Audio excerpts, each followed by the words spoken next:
हरिः ओम् श्री गुरुभ्यो नमः। ॐ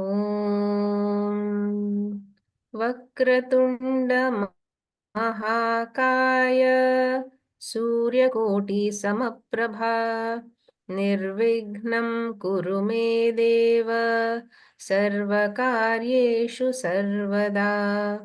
गुरुर्ब्रह्मा गुरुर्विष्णुः गुरुर्देवो महेश्वरः गुरुर्साक्षात् परब्रह्मा तस्मै श्रीगुरवे नमः। तस्मै श्रीगुरवे नमः। Namaste friends.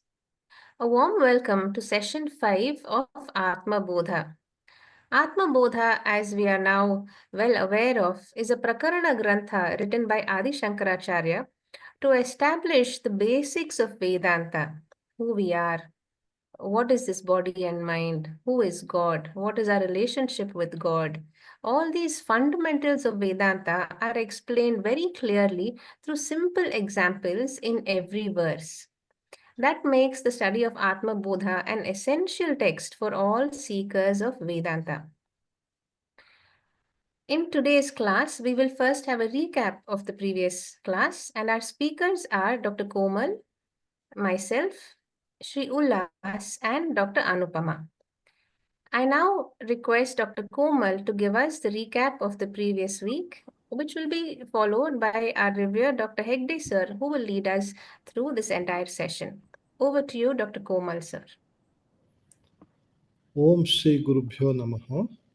In the last session, we saw verse 15th to 19th of Atma Bodha.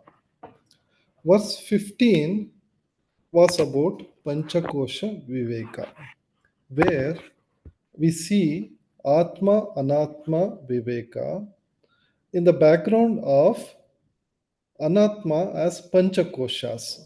Earlier we saw Stula Sharira, Sukshma Sharira, Karana Sharira, Upadis, based on the grossness and subtlety.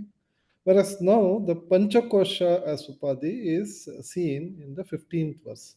Panchakoshadi yogena tat tanmaya ivastitha shuddhatma nila vastradi yogena spatika yata. When a clear crystal is kept close or over a blue cloth, it imbibes that color of the cloth, even though it is colorless, it shows, it is perceived that it is having a color. Like that, we have these five koshas, pancha koshas, Annamaya, the anatomical body, the Pranamaya kosha, which has physiological functions, Manomaya kosha, the emotions, Vijnanamaya kosha, judgment, thinking, logic, and Anandamaya, it's in our deep sleep, the happiness kosha. Even that is a kosha. And this, because we are covered in these koshas, sort of, our true nature of Atma is the function of these panchakoshas are taken as though it is my function, as a function of Atma, which is a kind of, it is an appearance. So because of that tanmayatva, because it's the drishtanta here is of the spatika. Anyonya Aviveka is highlighted here between Atma and Atma, Kshetra Kshetrajna, Sharira Shariri, Satya Mithya, subject object, like that. These are this is the very reason samsara karanam, very reason for samsara is the tanmayatva, assuming that panchakoshas is me. And in the next slide, we see once we understand that the superimposition is the very reason for our ignorance and samsara. From next verse, we get into how to sort out things, how to take out this upadhi without upadhi to get to our own self. The process is given the example of pounding of rice, like Shankaracharya says about moha mudgara, using a hammer, huge hammer, to separate the paddy and the husk to take out the rice within. We are all in a sort like paddy, got a covering of husk, which is useless as such, which has this all this. Uh, variations like asti, jayate, vardate, viparinamate, like that. It all covers, it's these useless covers on us, which is creating the problems of samsara. And it's not just one layer as in the paddy, but we have 5 layers. That's the panchakoshas. Atma is like rice, and Anatma is like husk. So that's the drishtanta which is given here. And what is required is vichara, the pounding, using logic, using shastra to separate to the viveka between Atma and Anatma, husk and the rice within. In the next slide, we go to the next verse 17, where the attention is taken to that concept. When we say inside, outside, outside is the husk, inside is the actual Atma, it can create a lot of confusion because it's Atma is everywhere. Sada Sarvagata Api Atma. It's always all pervading. So if we take that example, we may miss the very crucial point that Atma is everywhere. Yet it does not shine everywhere in everything. Should know the subtle Atma is present everywhere. That's the only thing, that's the definition of Atma, is the one which is present Sarvagata. But it is not seen everywhere because it needs a medium for manifestation. And that medium is the purest medium in which it projects itself, manifests itself, is buddhi, because it is made up of sattva guna. So just as a reflection manifests in a mirror, so this in buddhi, only in buddhi, the atma manifests itself. The chit aspect, the awareness aspect, is manifest only in the, like a mirror, only in the buddhi, the intellect. So that's required to know the object as a subject or subject as an object. We need that buddhi. Without that, we can't have that subject itself as an object. So it's a very subtle thing here. We have to make very clear notice of what we mean here, reflection in a mirror. As we see in the next slide, when we try to see ourselves in a mirror, we will miss the point, because this mirror is for the, like that uh, uh, it's not our face which we are looking at the mirror. We are looking the world in the mirrors, because we ourselves, our buddhi itself, is taken as a mirror example here. Okay, going to the next slide. We come to the next verse, where the Atma is taken as a witness, mere witness, who is not participating, like a king who is distinct from the court. The body, senses, mind, intellect constitute Prakriti or matter, distinct from them and known to be their witness, like the drik. So that is the witness, is the Atman as self, always like a king who is just observing as a witness when many things are happening around him in his palace or even in his universe around him. So this is the Drik Drishya Viveka, subject object. Drik is the object, Drishya is the subject. Using Anvaya Vyatireka, we saw the distinction where the Raja is taken as the mere witness, which is like Atman. In the next verse, we go further. The example here given is about the moon, a full moon when a child running. For him, it appears as though the moon is running with him. When the actually it's the clouds or himself who is running, it looks as though the moon is actually running. So that's because of our vrittis. Okay, our indriyams are moving. So what are the indriyas we have? We have jnanendriyas, karmendriyas, and antahkarana. Antahkarana is mano, buddhi, chitta, ahankara. So all these are the ones which will be creating the vyaparams or the vrittis. And this transaction of these vrittis gets superimposed on an actionless Atma, and we perceive as though we are doing the action. So that's given a very nice, beautiful example of a child looking at uh, clouds which are moving in the sky and thinks that moon is moving. the Atman observed through the active senses by the non discriminating people is as if active in appearance. When the clouds move in the sky, it seems as though the moon were running. This was the summary of 19th verse. We'll go further in today's verses. Thank you very much.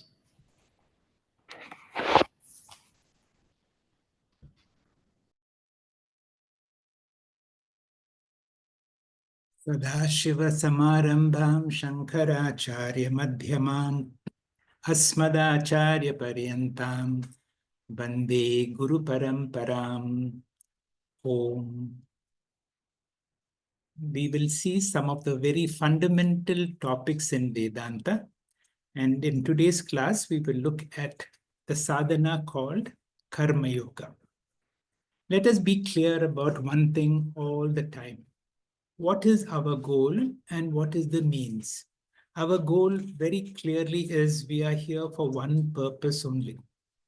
I'm born as a human being, and with all the opportunities that I have, I'm here for Parama Purushartha or Moksha. About this, we are absolutely clear. The second thing we are clear also about is moksha is possible only through spiritual knowledge or jnanam. This spiritual knowledge is possible only through the help of Guru and Shastra. A Guru is able to teach only a person who is eligible. For example, we train people to become neurosurgeons, but when a person comes to us, they should have a basic qualification.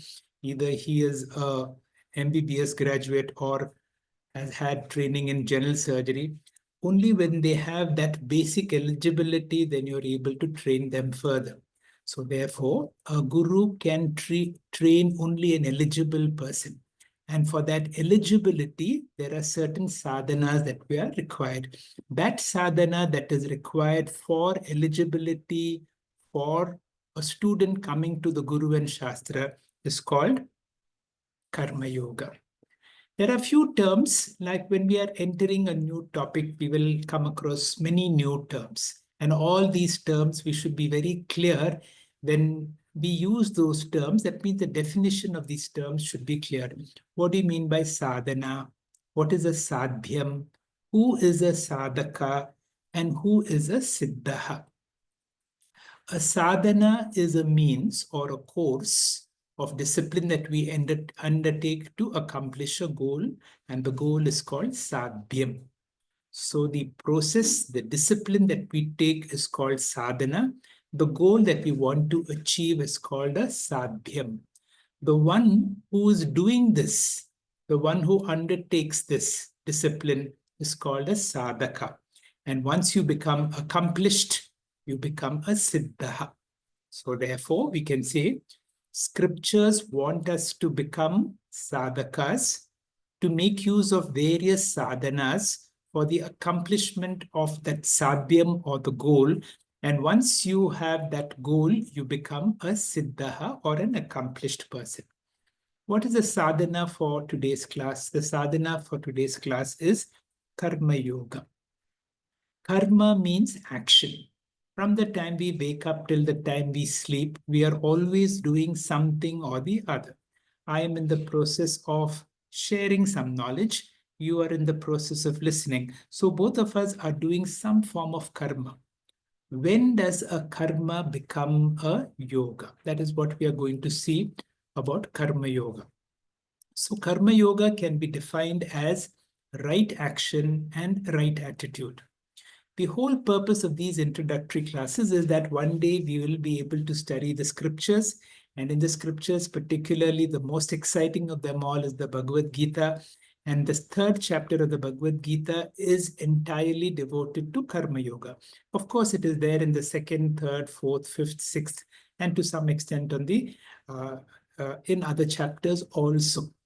Now, once we have studied these fundamentals and we go to the Gita, supposing I say chapter 2, verse 47, chapter 3, verse 20, then a student is immediately able to appreciate what these things are. Karma or action, when it is done as a yoga, can promote spiritual growth.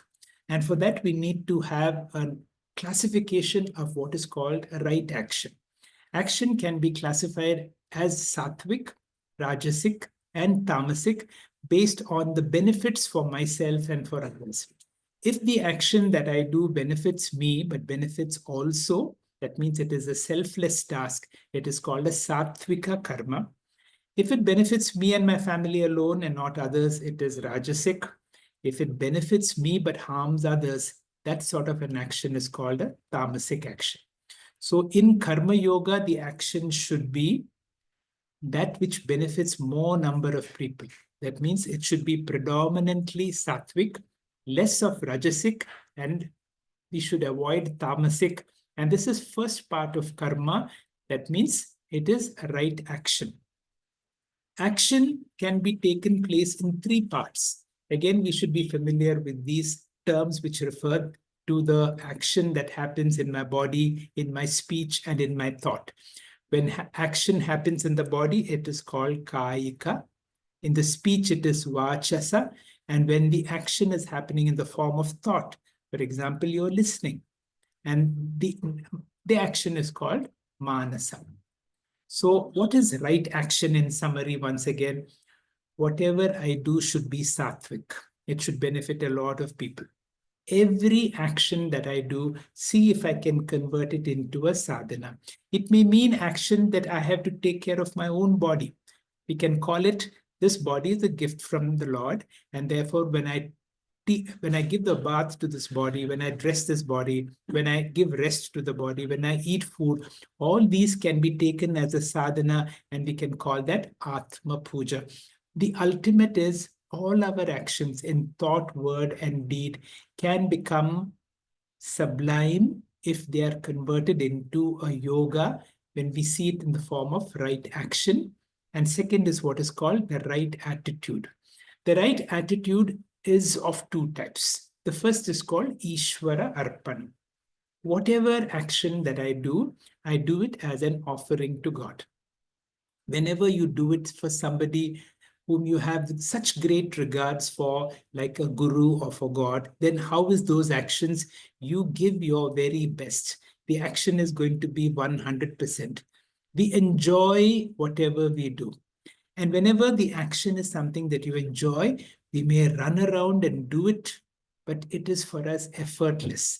And because we are so committed and enjoyed, there is no sense of time.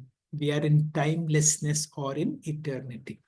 Remember, when there is this attitude of Ishvara Arpana, remember, I'm not doing anybody a favor.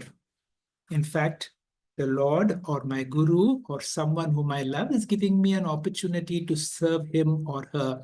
And therefore, the joy is intrinsic. And one more word, which is not strictly an English word, but you will understand, there is no sense of doership. There is no sense of, I am doing this. All this constitutes what is called Ishvara Arpana.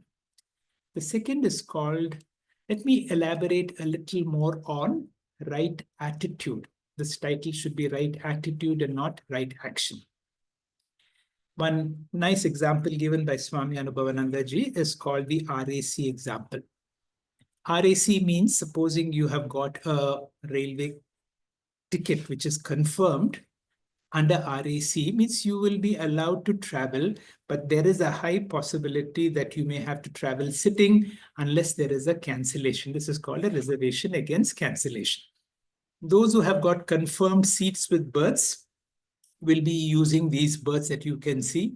And those who are on RAC are sitting on the corner on a small chair, and there is a 50% possibility that they may or may not get a berth. Now, just see the attitude of these two types of passengers when the ticket collector comes. Those who have confirmed berths have very little attention. They may not even pay attention. They just show the ticket to the ticket collector to say that I have a confirmed seat. Whereas those of us who are on the RAC category will immediately spring up when we see the TT. We address him very nicely. We speak to him with the hope that he is able to allot a seat for us. Now, you just see, whenever it is my need, you are naturally nice.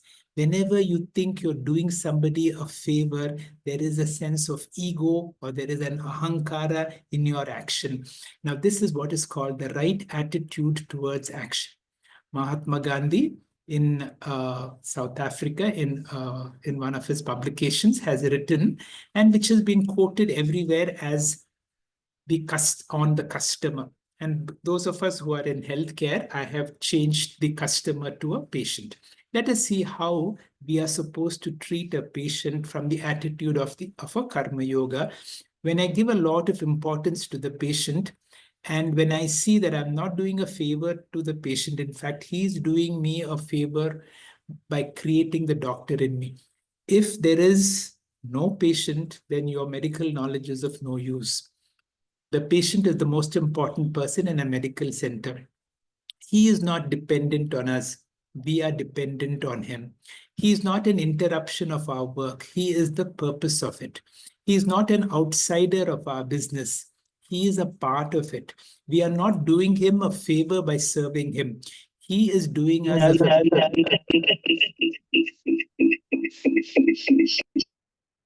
He is doing us a favor by giving us an opportunity to do so. Now, this is the attitude of no sense of doership, and it is from my need. Secondly, I spoke about right action. Now, right action involves what is called Pancha Mahayagna. Swamiji repeatedly emphasizes on a karma yogi should bring in the Pancha Mahayagna every day as part of his actions. Whenever we do the Pancha Mahayagna for busy people, it looks like a waste of time. Now, what are this Pancha Mahayagna? Spend some time every day in prayerful worship that is called Deva Yajna. And a student gradually will spend more and more time in his prayer room, in a temple, doing certain regular forms of prayers, and that is called Deva Yajna. What we are doing right now, the scriptural study, is called Brahma Yajna. Every day, do some form of scriptural studies. And when you do Brahma Yajna every day, it is part of Pancha Mahayajna. Service do I do for the elders of my family, my parents, or anybody elderly in the community? When I go out of the way to serve the elderly or those of my family elders, that is called Pitra Yajna. When I go out of the way to serve a fellow human being, that is called Manushya Yajna. And then there is the care that we give for our environment, plants, and the world around me, that is called Bhuta Yajna. A student of Karma Yoga will keep aside some time every day, which may look like time wasters for busy people, and that is called Pancha Mahayagna. This is part of right attitude. Right action. So Karma Yoga is right attitude and right action and right attitude. Right attitude is of two types. It is called Ishwararpana Bhava. I've already spoken about that. Whatever action I do it as an offering to God. And whenever you do any action, the moment we do an action, this action is delivered into the universe. And it will come back to me in a processed form as my karma. That means there will be a result of my action. And sometimes the result of my action would be encouraging, sometimes it may be discouraging. Now, how do I accept these results? And Swamiji calls it called prasada buddhi. Now, whenever we go to a place of worship and we get prasada, how do we receive it? Very reverentially. Can I receive the feedback or the remuneration that I get for my actions as I receive a prasada? I will not compare it with anybody else. I will accept it with gratefulness. And if I'm able to do the right action and the right attitude, that becomes karma yoga. And in the Bhagavad Gita, especially in the 3rd chapter, verse 20, Sri Krishna is able to very poetically, and that is why you will see the greatness in the Bhagavad Gita. Each of these verses will tell you everything that I have already said in a very poetic way. Mai sarvani karmani sanyasadhyatya chetasa. Nirashir nirmamo bhutva yudhyasya vigata jvaraha. Certainly, a time will come when we will know the meaning of each of these words. Now, to elaborate a little further, I have already told you that Karma Yoga is a sadhana. A sadhana is to achieve a certain objective. What is that objective? Jnana Yoga is the only means for liberation. For Jnana Yoga, Jnana Yogyata is required. And Jnana Yogyata is acquired through Karma Yoga. So a few nice slogans. Nara Seva is Narayana Seva. Manava Seva is Madhava Seva. I will elaborate a little later on what is this avidya, kama, and karma. What are the benefits of being a karma yogi? Now, in contrast to karma, you are looking at what material benefits I get. But on the other hand, when you are a karma yogi, the material benefits is only a byproduct. In either way, because there is an inner growth which happens irrespective of material growth. That means whether my work succeeds financially or not, I stand to gain if I make it a karma yoga. How? Now, there are three important qualifications. In the subsequent class, we will touch more on Viveka, Vairagya, Mokshutvam. Three of the four qualifications become possible through Karma Yoga. Now, certain prioritization becomes easy. What is the prioritization? Normally, we focus on Artha and Kama among the Purusharthas. A Karma Yogi focuses on Dharma and Moksha. Few things are important. Desire alone for moksha is not enough. I need a certain amount of punyam, and that punyam will bring a conducive environment. That punya helps me to find a guru, and because of the guru, I will be able to progress further. Proceeding, Karma Yoga as a sadhana. What is my sadhyam? Jnana Yogyata and Chitta Shuddhi. All our actions without exception should be spiritual. That means it should be a yoga. That means every mundane activity, I should convert it into a yoga. And how do we do it? Now, I may be driving to work. Even before I start to drive, I begin with a prayer. When I conclude with a prayer. So a sadhana does not come to the end when I finish with the prayer room. It continues throughout the day because we have a prayerful attitude. Now the question is Karma Yoga easy or difficult? It depends. If I'm able to do more and more sattvic activity, less and less rajasic and tamasic. Second is, what is Ishvara Prasada Buddhi? This is something that I have to train. Whatever I get as the result of my actions, if I can accept it joyfully and cheerfully, this is what makes Karma Yoga a difficult sadhana, that I should be able to have Ishvara Prasada. Second is, when my love for the Lord is so much and I can see every action that I do as an offering to God, then it becomes gratefulness, awareness of this attitude. Whatever I do, I will do it 100%. A Karma Yogi has zero complaints. He cannot complain because he is enjoying whatever he does. I will touch on these gunas for a particular reason. We should know what is sattva, what is rajas, and what is tamas. I spoke about this in the context of Karma Yoga. Now, I have to touch two more topics, that is called varna and ashrama, before we proceed. Now, whatever is sattva guna is of the nature of clarity, purity, knowledge, inspiration, peace, contentment, harmony, and order. These are all the lakshana of sattva. Whereas a rajasic person is full of activity. He's driven with passion. There is activity, there is motion, there is creativity, there is force. On the other hand, a tamasic nature is the nature of dullness, apathy, laziness, and ignorance.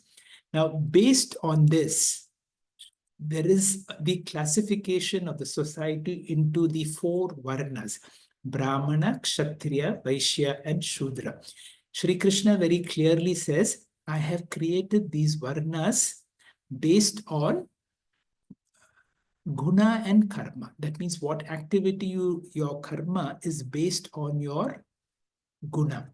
Those who are predominantly spiritually oriented, come under the classification of Brahmana. A selflessly dynamic person is a Kshatriya. A selfishly motivated, active person is a Vaishya, whereas a lethargic person is a Shudra. This is the verse in the Bhagavad Gita, chapter 4, verse 13. Chatur varna maya shrishtam guna karma vibhagashaha. So clearly Krishna mentions it, and so unfairly Hinduism is criticized for the contamination that happened about the four varnas based on birth or jati, but not based on guna. The last topic I have to touch today's class is about ashrama.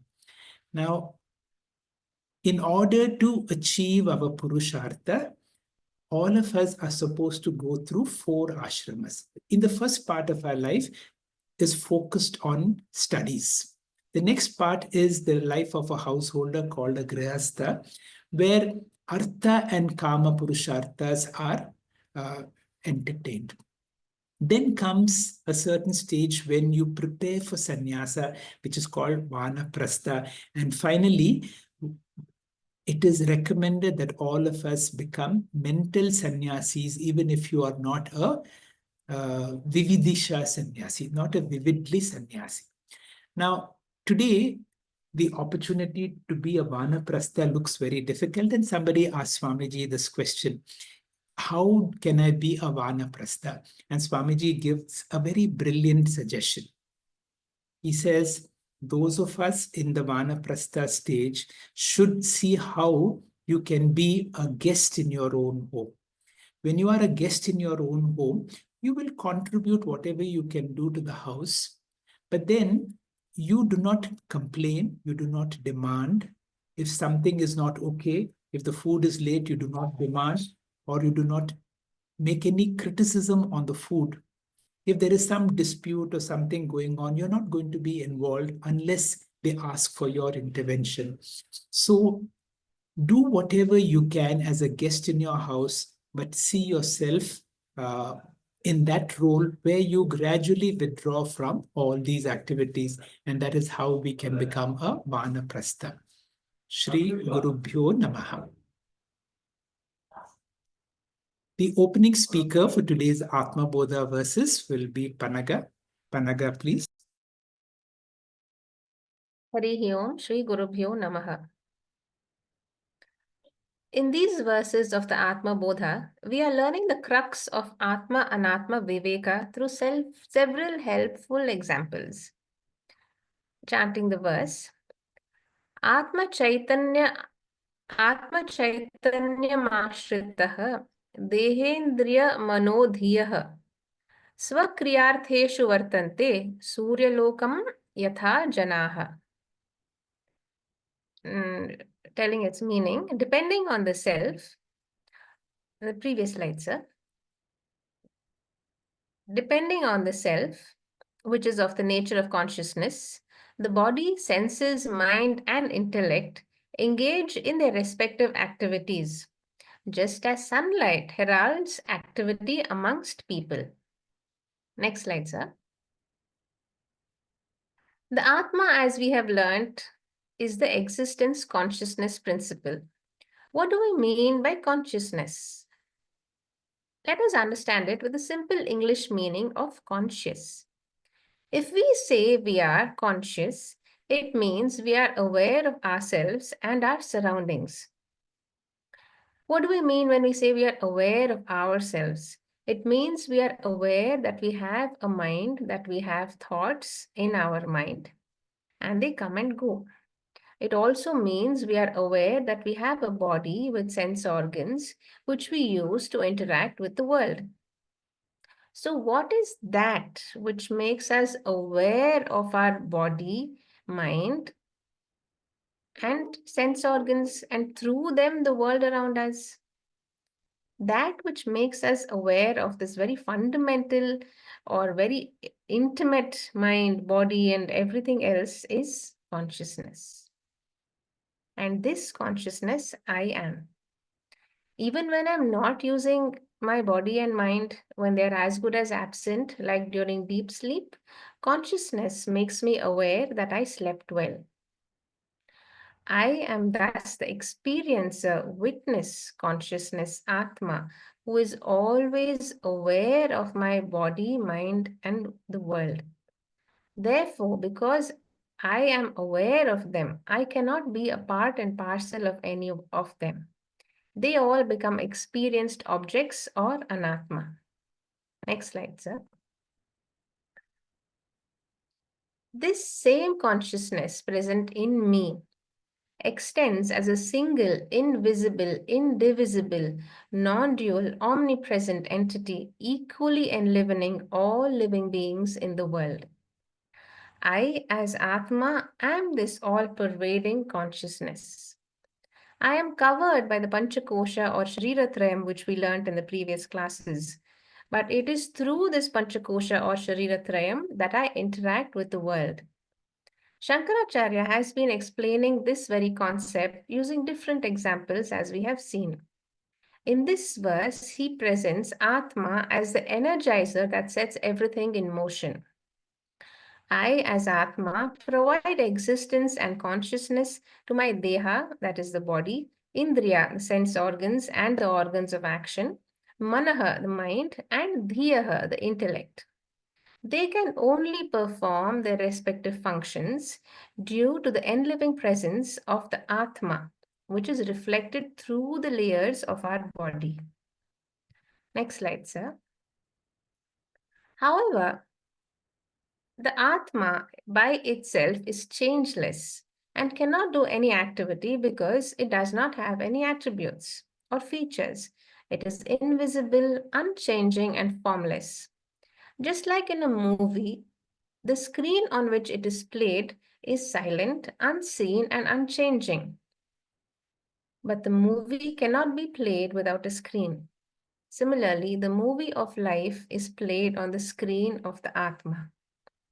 Another example is the waker and the dream. The waker enlivens the dream world without playing any role in the dream.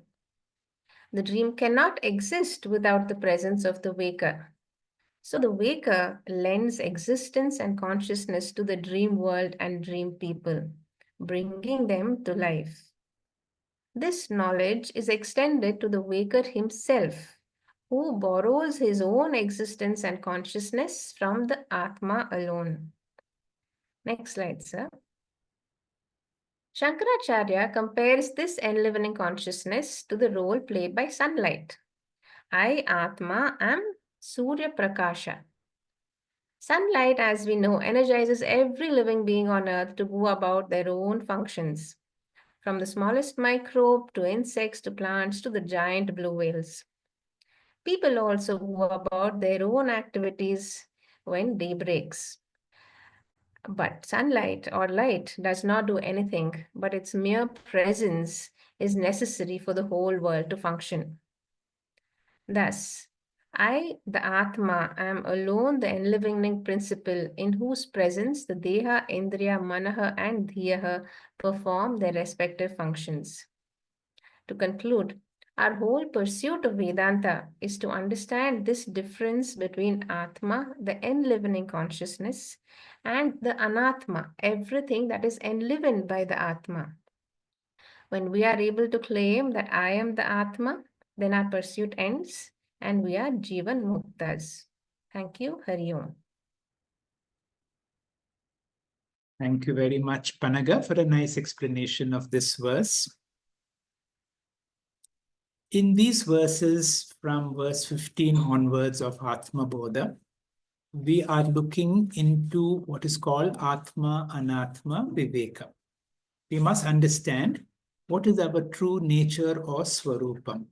There are two aspects in all of us. One is the body-mind complex, which we call as Anatma, and the other is the real self or Atma. Atma is of the nature of consciousness, and because consciousness is infinite and all-pervading, it cannot do any action. Any action involves some form of movement, and because this is Atma is all-pervading, it cannot do any action. The whole training is to be able to identify with the Atma and see the body-mind doing whatever it has to do. Bhagwan Ramana has given a nice phrase to meditate. The phrase is like this: Naham Beham Koham Soham. Please repeat this mentally. Naham Beham Koham Soham. Let this be a mantra for meditation. What does it mean? I am not this body. Naham Beham. And this should be ingrained very clearly. For over many lives, we have so strongly identified with the body that it becomes difficult to cause this body disidentification. And all spiritual activity is Atma, Anatma, Viveka, is bodily disidentification. How is this disidentification done? Through a process of inquiry called Koham. And once it is done through Guru and Shastra, we come to a state of discovery that Saha Aham Asmi, I am that. And once you discover that, you attain to a state of what is called a Jivan Muktaha. That means you are liberated while alive. Swami Anubhavananda ji emphasizes this all the time. All our life's problems belong to the ego. As body-mind, there is no complete solution to any problem. Those of us in problem-solving world, industry, in the healthcare, see how little we can really do to problem-solving. But in the spiritual world, we realize once we identify with the Atma, we will see that as Atma, there is no problem. So all we need to do is anchor in your true nature as Atma and play our roles as the body-mind complex. Then you will discover, once you discover you are so big, nothing can really affect us. We still have the problems, but the problems become relatively small. Just as when the sun comes out, the stars seem to disappear, but they continue to exist because even in the presence of the brightness of consciousness, all our problems fade away like the stars during the sunshine. To understand this, Swamiji talks about two fundamental principles of Vedanta. If these two fundamental principles are understood, Vedanta becomes very easy. It may take 10 years, it may take 20 years, but we have to make our attempt to be able to be very clear about these two fundamental principles. The first is called Drik Drishya Viveka. I am other than whatever I experience. It is easy to say that the world that I see is not me, but the real challenge to say this body and this mind of mine, I am not. Now, there are other terms for Atma and Atma Viveka. In the 13th chapter of the Bhagavad Gita, it is titled as Kshetram, the field of my experience, and Kshetrajna, the experiencer of the field. A very beautiful Sanskrit text which we must study in detail, that is called the Drik Drishya Viveka. Drik is the seer, Drishyam is the objects of experience. In the 13th chapter of the Bhagavad Gita, the same thing comes as Purusha and Prakriti. The experiencer is Purusha, the experienced is Prakriti. To elaborate once again, I experience this world, I'm not the world. I experience this body and mind, I'm not this body and mind. I am not either this ego also. Then who am I? Naham Deham Koham. I am the witness, the Sakshi of the body and mind. I function through the body and mind. The body and mind is only an instrument, just like I'm using the computer to interact. And if my computer is affected, my interaction may be affected, but that does not affect me. Now, all these verses of Atma Bodha are highlighting these alone, and these are the fundamental principles that I would like to elaborate. There is a beautiful verse in the Nirvana Shatakam, which we again use it as a verse to meditate. Mano buddhi hankara chittani naham. I am not this body-mind complex. Then who am I? The chorus goes on. Chidananda rupaha shivoham shivoham. And that comes in the second fundamental law. The first fundamental law is Mano buddhi hankara chittani naham. I am not this. Then who am I? That is brought about in the second fundamental law. The second fundamental law, Swamiji calls it is mind-boggling. Mind-boggling means beyond mind. And once you have understood it, it is liberating. And the phrase to be understood is this: all attributes that I experience. That means whatever I see or experience, if I experience sadness, if I experience pain, all these belong to the experienced objects, my body or the mind or the world around me. I, the experiencer, am nirguna. I have no gunas whatsoever. And the more you understand this, you instantly discover what is liberation. You instantly understand what is this Mahavakya, I am Atma Brahma. I have no attributes. When I have no attributes in time, I am Nityaha. That means there is no birth, there is no death. Birth and death happens to my body or my mind. I am there from the very beginning and I will be there till the very end. There is no question of coming and going as far as I am concerned. The body may come and go. Where am I located? The body is located here, but I as Atma am all pervading. And therefore, there is no limitation in time, no limitation in space, no limitation with reference to body. As far as interaction, of course, that is what is called Vyavaharika Satya. And this is the fundamental principle number 2. This answers the question, why do we suffer? All these verses in Atma Bodha talk of lack of Atma, Anatma, Vivek. And what is the solution that we need to pick up? Atma is the real I. The body mind is only an instrument. It is like a costume. Life is like a drama or a role play. The world is a stage. So what is our job? Play our role sincerely, not seriously. So the next verse will be explained by Ullas. Ullas, please. Thank you, sir. Shri Guru Bhyo Namaha. Hari Om. I think sir has pretty much explained the most of the gist here already. I'll try to just expand upon that. In Pannagaji's explanation, we saw that our goal is to identify with the Atma. And sir said that the problem there is that Atma, Anatma, Vivek is not there. That is exactly the case, that because of this ignorance, that Vivek not being there, that discrimination between what is real and what is unreal, that causes a problem of superimposition. Because we don't know our real nature, so we superimpose something else on our real nature and then start to function with that understanding. And that incorrect understanding, that superimposed understanding, is what causes all the problems. Basically, in the gist, we are actually Atma, but because of the proximity of the body with the Atma, when body is actually the instrument by which Atma kind of takes care of all the tasks. So we ultimately end up thinking that we are the body, and that's where the whole drama starts. So let's get into the verse. Dehendriya gunan karmani amale satchidatmani adhyasyanti avivekena gagane nilatadivat. So the fools are doing what? Because they don't know the discrimination between Atma and Anatma, they are thinking that this uncluttered Atma is actually this body which has all these gunas and karmas and all. So let's look into the next slide, where we see that Atma's nature is what? It is Sat Chit Anand, Satchid Atmani. That is the real nature of the Atma. But what happens is, and what is the nature of the body?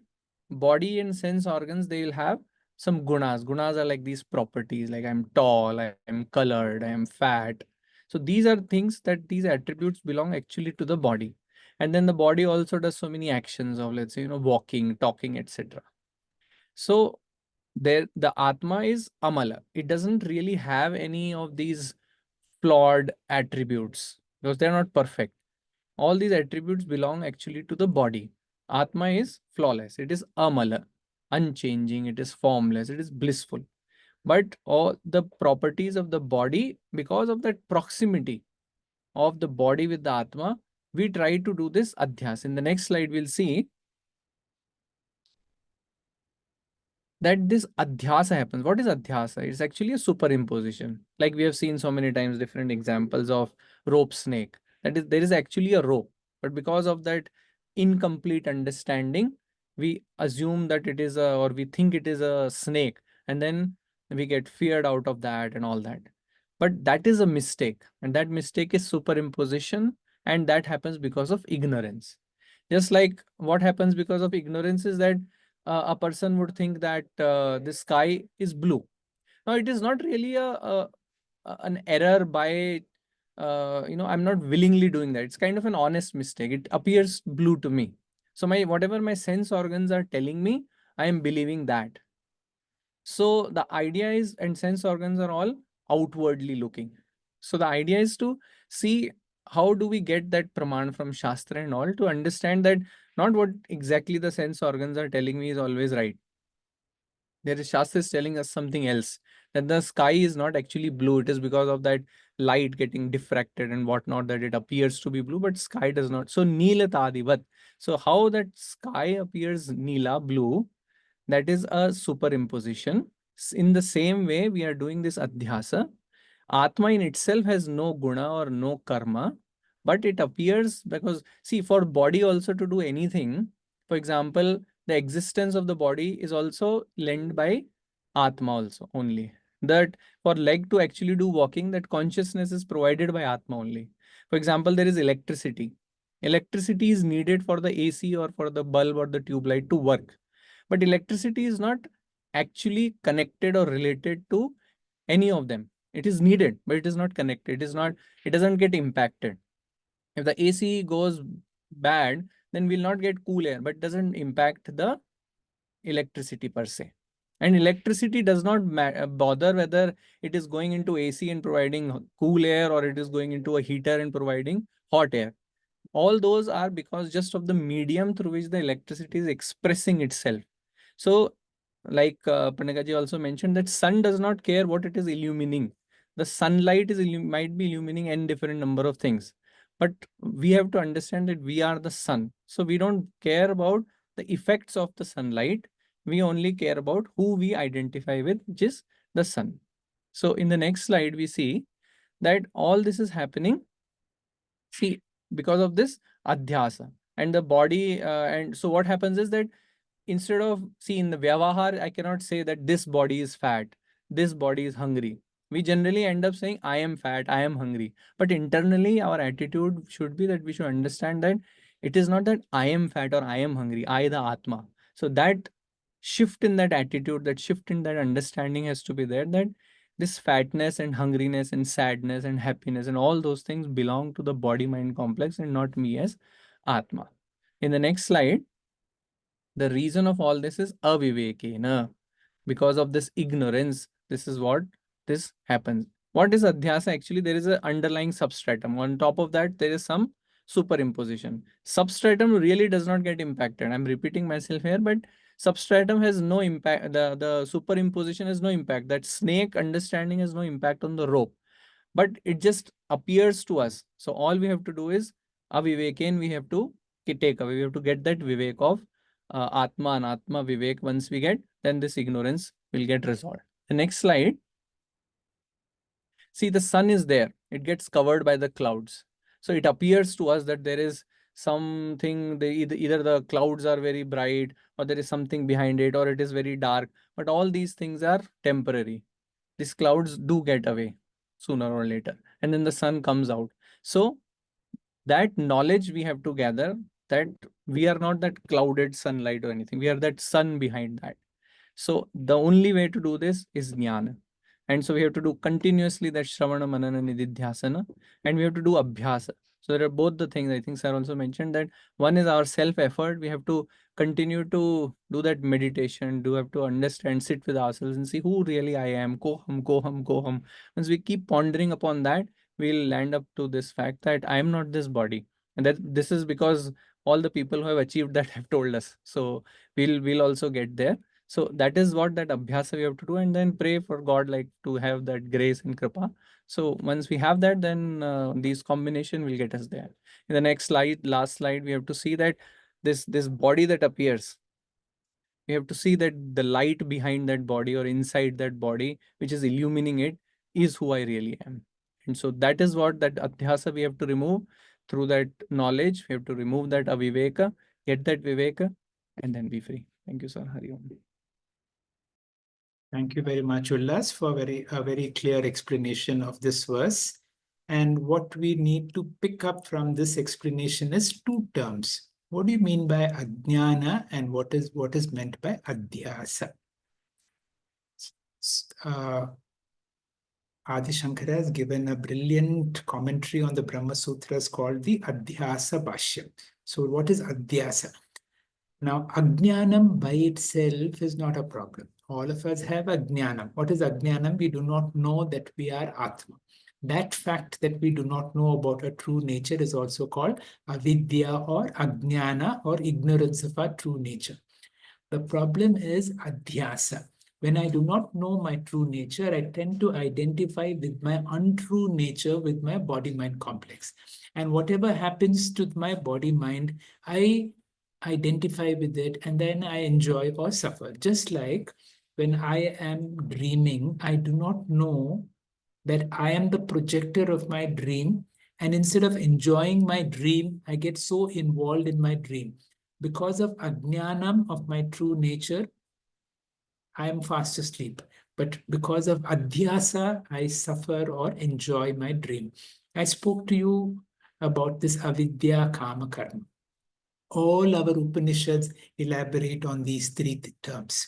Avidya means that is our basic problem, that we do not know who we are. And because of avidya, adhyasa comes. Adhyasa comes in the form of identification with the limitations of the body. As body-mind, I see so many limitations. And a thought occurs in my mind, if I accomplish that, then I will be happy. That is called karma. And karma produces karma. And karma has its consequence in the form of punya, papa, for which we have to do punarjanma. That is why the whole solution is jnanam. And that is what we are working on. The next two verses will be explained by Dr. Anupama. Dr. Anupama, please. Thank you, sir. Om Shri Gurubhyo Namaha. Verses 22 and 23. Ajnanat manasopadehe kartritvadini chatmani kalpayante ambugate chandre chalanadi yata ambasaha. Drishtanta. Imagine the reflection of motionless moon upon water. Ambugate chandre. Here ambas means water. And when this water moves, it appears as though the moon is moving. So just as ambugate chandre ambataha chalanadi yataha, so also kartritvam of the body-mind complex, compared here to the moving water, is superimposed on Atma, which is compared to the motionless moon. We have just heard from Ullas about the superimposition of guna or attributes and karma, meaning punya papa, the sanchita agami prarabdha, upon the Atma. Here we're getting a description of the superimposition of kartritvam of the body-mind complex upon the akarta Atma. I ignorantly believe that I am the doer of an action. So what is the consequence of being a karta? Bondage. Samsara, which only grows exponentially as we age. There is always a nagging sense of apurnatvam, regrets, remorse. I always wonder, why didn't I do that? Or why did I do that?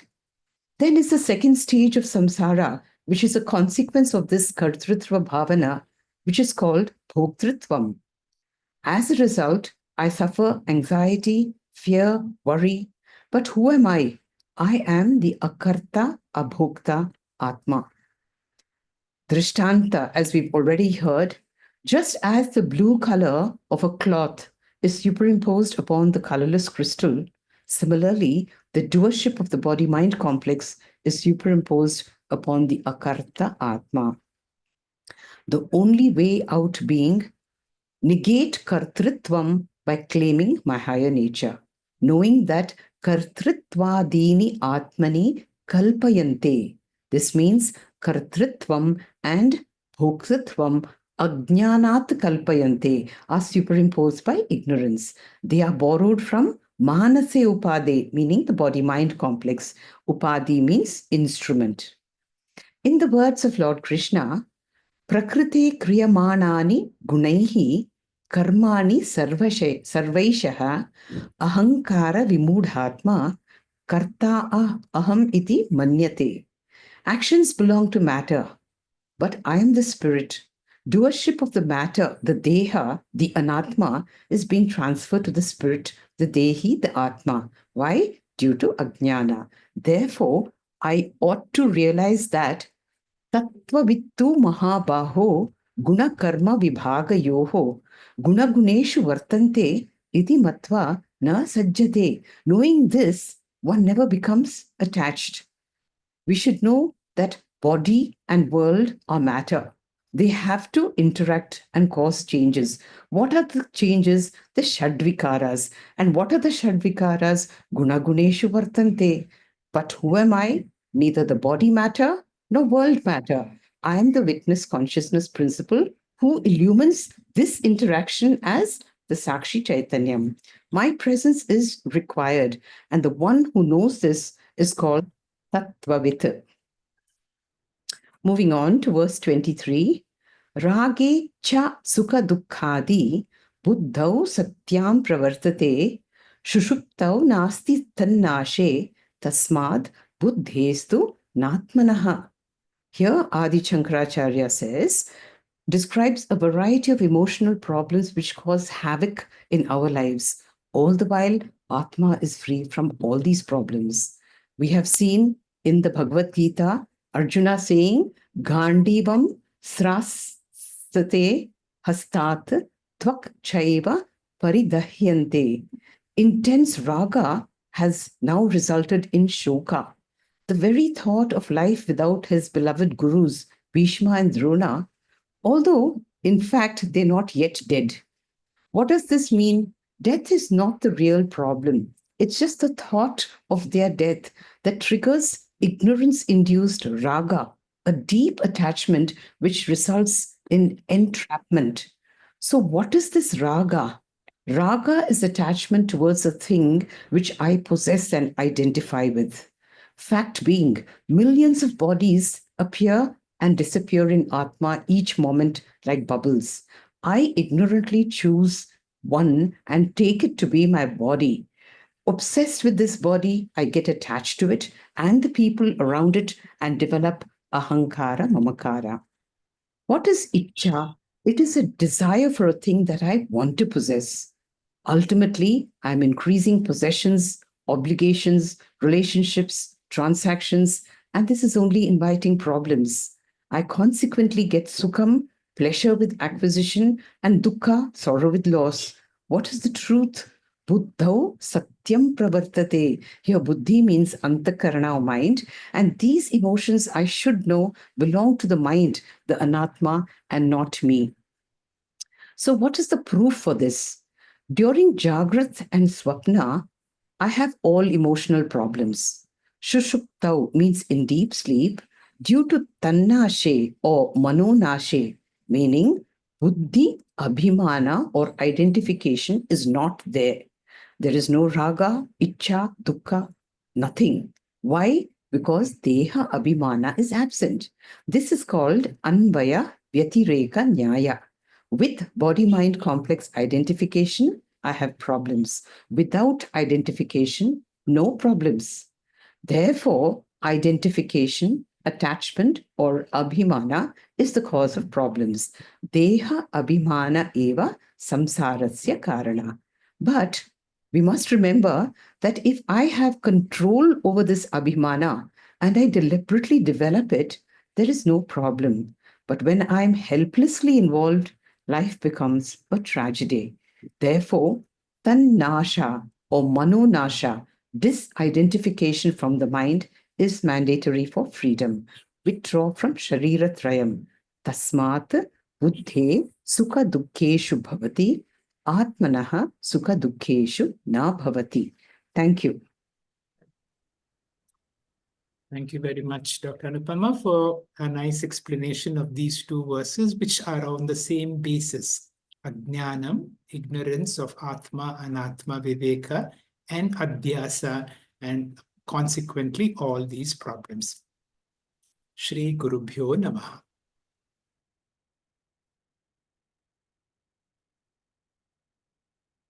Thank you very much, dear sir, and all our speakers for giving us more insight into ourselves using these beautiful verses of Atma Bodha. These verses are the essence of Vedanta. Mano buddhi ahankara chittani naham. I am different from whatever I experience, and all attributes belong to the experienced objects. If I identify with my body and mind, I have problems. Without identification, I don't have problems. We end this class on these powerful statements which have to be meditated upon. We will meet again during 13th January for the next gift class. Before that, this is the final appeal for any of you who may be interested in contributing to Param Vedanta's Guru Dakshina. We offer Guru Dakshina twice a year to our gurus, once during Guru Purnima and again now during Gita Jayanti. All the amount collected will be offered to the lotus feet of our gurus and the details shared with you all. Those of you who have made a contribution, we request you to please fill the Google form so we can issue you a receipt. Thank you very much. We conclude with our Shanti Patha. Om Purnamadah Purnamidam Purnat Purnamudachyate Purnasya Purnamadaya Purnamevavashishyate. Om Shanti Shanti Shanti. Harihi Om. Shri Gurubhyo Namaha. Harihi Om. Thank you.